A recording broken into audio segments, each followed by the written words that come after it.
NSS ആസ്ഥാനത്തുള്ള Mannam സമാധിയിൽ പുഷ്പാർച്ചന നടത്താൻ വരുന്നവരെ അതിന് അനുവദിക്കാതിരിക്കുക എന്നൊരു ശീലം NSS general secretary Shri G Sukumaran നായർക്കുള്ളതായിട്ട് നിരവധി പരാതികൾ നമ്മൾ കേട്ടിട്ടുണ്ട്. ഈ അടുത്ത കാലത്ത് പശ്ചിമബംഗാൾ ഗവർണറായ CV ആനന്ദബോസും തനിക്ക് ഉണ്ടായ ഇതുപോലൊരു കൈപ്പേറിയ അനുഭവം ഡൽഹിയിൽ വെച്ച് മന്നം ജയന്തി ദിവസം അവിടെ ഡൽഹി NSS എന്ന് പറയുമ്പോൾ ഈ കേരള NSSുമായിട്ട് ബന്ധമൊന്നുമില്ല. അവിടെ നടത്തിയൊരു പ്രസംഗത്തിൽ അദ്ദേഹം പറഞ്ഞു, ശ്രീ ആനന്ദബോസ് അദ്ദേഹം പറയുന്നത്, മുൻകൂട്ടി അറിയിച്ചിട്ടാണ് NSSൻ്റെ ആസ്ഥാനത്ത് താൻ ചെന്നത്. അവിടെ ചെന്നു, പിന്നെ ജനറൽ സെക്രട്ടറി ശ്രീ സുകുമാരൻ നായരെ കണ്ടു. പക്ഷേ സുകുമാരൻ നായരെ മന്നം സമാധിയിൽ പുഷ്പാർച്ചന നടത്താൻ അനുവദിച്ചില്ല. സുകുമാരൻ നായർ അദ്ദേഹത്തിനോട് പറഞ്ഞതായിട്ട് ശ്രീ ആനന്ദബോസ് പറയുന്നത്, ചില പ്രത്യേക അവസരങ്ങളിൽ മാത്രമേ മന്നം സമാധി തുറക്കാറുള്ളൂ എന്ന് പറയുന്നു. അത് ശുദ്ധ കളവാണ് എന്നും അദ്ദേഹത്തിന് അറിയാം, എല്ലാവർക്കും അറിയാം. പിന്നീട് ശ്രീ സുകുമാരൻ നായർ തന്നോട് അങ്ങനൊരു അപേക്ഷ ആനന്ദബോസ് നടത്തിയിട്ടില്ല എന്നൊരു പച്ചക്കള്ളം പറഞ്ഞു. ഒരു ഗവർണർ കള്ളം പറയുമെന്ന് നമുക്ക് പ്രതീക്ഷിക്കാൻ പാടില്ല. എന്തായാലും ശ്രീ സുകുമാരൻ നായർ ഞെട്ടിപ്പിക്കുന്ന ചില പ്രവൃത്തികളാണ് നടത്തുന്നത്. അപ്പോൾ എല്ലാവരും ചോദിക്കുന്നുണ്ട്, എന്താണ് സുകുമാരൻ നായർ ഇങ്ങനെ നടത്തുന്നത്, ഇങ്ങനെ ചെയ്യുന്നത്? ഈ സാധാരണ എല്ലാവരും ചിന്തിക്കുന്നതിൽ നിന്ന് വ്യത്യസ്തമായിട്ട് എനിക്ക് തോന്നുന്നത്, ഈ വരുന്നവരെ അപമാനിക്കുക എന്നുള്ളതല്ല ശ്രീ സുകുമാരൻ നായരുടെ ലക്ഷ്യം. അദ്ദേഹത്തിൻ്റെ ചില സ്വാർത്ഥ താല്പര്യങ്ങളാണ് ഈ പലരെയും മന്നം സമാധി സന്ദർശിക്കുന്നതിൽ നിന്നും അദ്ദേഹം അവരെയൊക്കെ വിലക്കുന്നത്. എന്താണ് ആ കാരണം? വളരെ ലളിതമാണ്. അതായത് നായന്മാരുടെ പോപ്പ് എന്ന് സ്വയം വിശേഷിപ്പിക്കുന്ന ശ്രീ സുകുമാരൻ നായർ വരുന്നവർ തന്നെ കാണാൻ വേണ്ടിയാകണം വരുന്നത്, അതിനാകണം മാധ്യമ ശ്രദ്ധ കിട്ടേണ്ടത് എന്നാഗ്രഹിക്കുന്നു. മന്നം സമാധി സന്ദർശിക്കാൻ എത്തിയാൽ മന്നം സമാധി സന്ദർശിച്ച ശേഷം സുകുമാരൻ നായരെ സന്ദർശിച്ചു. അതായത് സുകുമാരൻ നായരുടെ പ്രാധാന്യം അവിടെ കുറയുകയാണ്. ഇതാണ് അദ്ദേഹത്തിനെ അലോസരപ്പെടുത്തുന്നതെന്നാണ് എനിക്ക് തോന്നുന്നത്. അതായത് നമ്മൾ കരുതുന്ന കാരണം കൊണ്ടല്ല, വരുന്നവരെ അപമാനിക്കുകയല്ല അദ്ദേഹം ചെയ്യുന്നത്, മറിച്ച് താനായിരിക്കണം എല്ലാത്തിൻ്റെയും ശ്രദ്ധാകേന്ദ്രം, മന്നത്ത് പത്മനാഭനാകരുത്. ഇതാണ് അദ്ദേഹത്തിൻ്റെ ചിന്ത. അത് പക്ഷെ പറയാൻ പറ്റില്ലല്ലോ. അങ്ങനെ പറഞ്ഞു കഴിഞ്ഞാൽ മന്നത്ത് പത്മനാഭനെ അപമാനിക്കാൻ അദ്ദേഹത്തിന് പറ്റില്ലല്ലോ. സ്വാഭാവികമായിട്ടും അദ്ദേഹം മറ്റൊരു രീതിയിൽ തൻ്റെ പ്രതിഷേധവും നീരസവും ഒക്കെ പ്രകടിപ്പിക്കുന്നു. ഇതാണ് അവിടെ സംഭവിക്കുന്നത്. എന്തായാലും ഇതിലേക്ക് നമുക്കൊന്നുകൂടെ നോക്കാം, ഒന്ന് ചികഞ്ഞു നോക്കാം. ഉൾക്കാഴ്ചകളിലേക്ക് സ്വാഗതം. ഞാൻ ഹരികുമാർ. അപ്പം ഞാൻ പറഞ്ഞതുപോലെ അതിനു മുമ്പായിട്ട് ഞാനൊരു കാര്യം പറയുകയാണ്. ദയവായിട്ട് ഈ ചാനലൊന്ന് സബ്സ്ക്രൈബ് ചെയ്യുക നിങ്ങൾക്ക് ഇഷ്ടപ്പെടുന്നെങ്കിൽ. അതുപോലെ നോട്ടിഫിക്കേഷൻ്റെ ബട്ടൺ ഒന്ന് അമർത്തുക. അപ്പോൾ നമുക്ക് വീണ്ടും വിഷയത്തിലേക്ക് തിരിച്ചു വരാം. എല്ലാ ആൾക്കാരും കരുതുന്നത് പോലെ NSSൻ്റെ ആസ്ഥാനത്തേക്ക് എത്തുന്ന അതിഥികളെ അപമാനിക്കാനാവണമെന്നില്ല ശ്രീ സുകുമാരൻ നായർ അവരെ മന്നം സമാധി സന്ദർശിക്കുന്നതിൽ നിന്നും വിലക്കുന്നത്. ഞാൻ പറയുന്നതിൻ്റെ യുക്തി എന്താണെന്ന് നിങ്ങൾ ചോദിക്കുമായിരിക്കാം. ഞാനത് പറഞ്ഞുതരാം. ഏറ്റവും ഒടുവിൽ ഈ അനുഭവത്തെക്കുറിച്ച് പരസ്യമായി അഭിപ്രായം പറഞ്ഞ ശ്രീ ആനന്ദബോസിൻ്റെ വാക്കുകൾ ശ്രദ്ധിച്ചാൽ ഞാനീ പറഞ്ഞത് നിങ്ങൾക്ക് മനസ്സിലാകും. എന്തെന്നാൽ ശ്രീ ആനന്ദബോസ് പറയുന്നത്, അദ്ദേഹം മന്നം സമാധി സന്ദർശിക്കാനായിട്ട് മുൻകൂട്ടി ചോദിച്ചു. ജനറൽ സെക്രട്ടറിയെ സന്ദർശിക്കാനായിട്ട് അവിടെ എത്തി.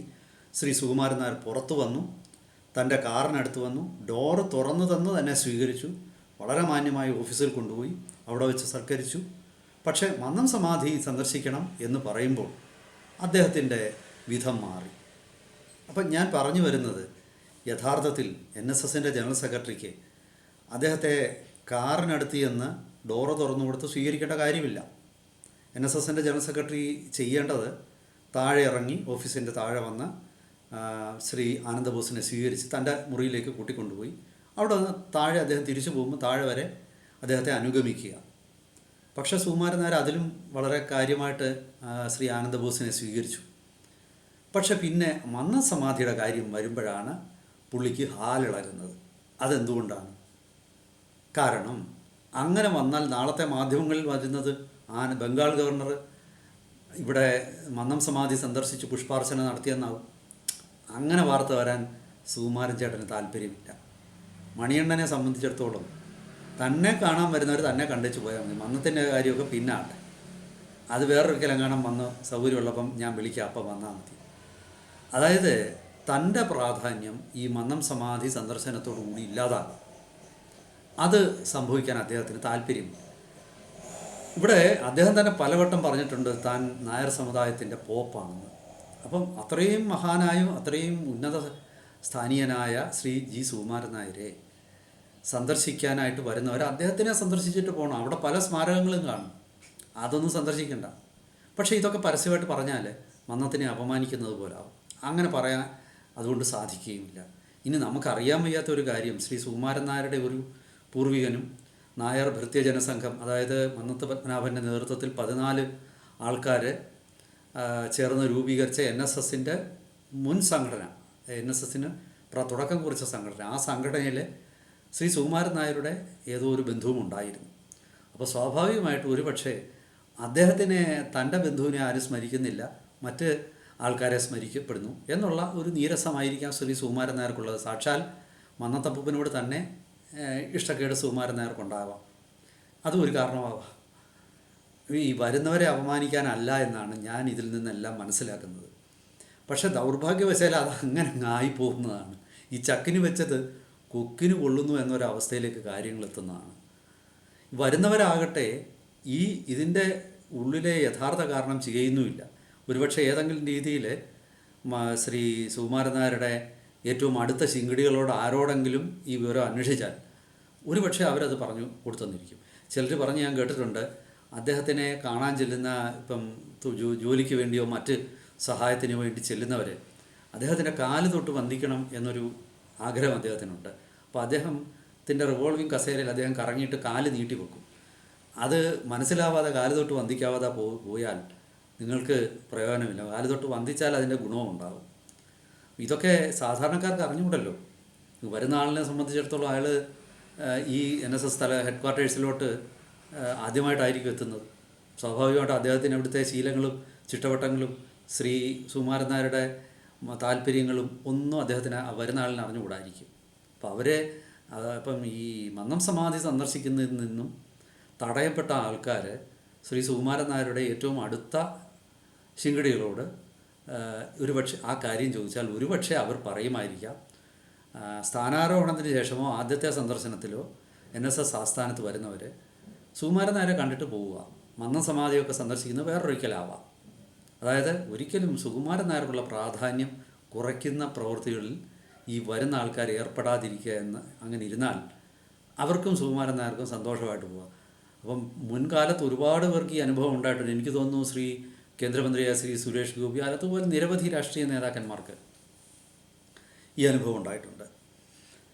അതിൻ്റെയൊക്കെ ഒരുപക്ഷെ അടിസ്ഥാന കാരണം ഇതായിരിക്കും. മന്നം സമാധി സന്ദർശിക്കാൻ ഒരുപക്ഷെ സാക്ഷാൽ നരേന്ദ്രമോദി തന്നെ അനുവാദം ചോദിച്ചിട്ടും കൊടുക്കാതിരുന്നത്. അങ്ങനെ സംഭവം ഉണ്ടായിട്ടുണ്ടെന്ന് ചിലർ പറയുന്നു, എനിക്കറിഞ്ഞുകൂടാ.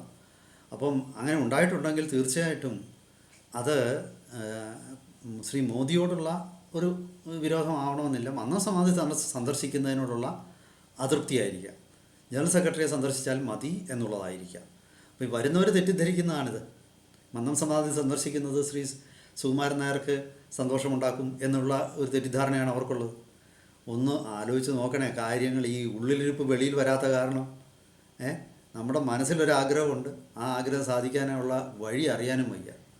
വല്ലാത്ത ഒരു ധർമ്മസങ്കടമാണിത്. എന്തായാലും വരും ദിവസങ്ങളിൽ ഇത്തരം കൂടുതൽ ഉൾക്കാഴ്ചകളുമായിട്ട് ഞാൻ നിങ്ങളെ സമീപിക്കാം. അതുവരെയും എല്ലാവർക്കും നമസ്കാരം.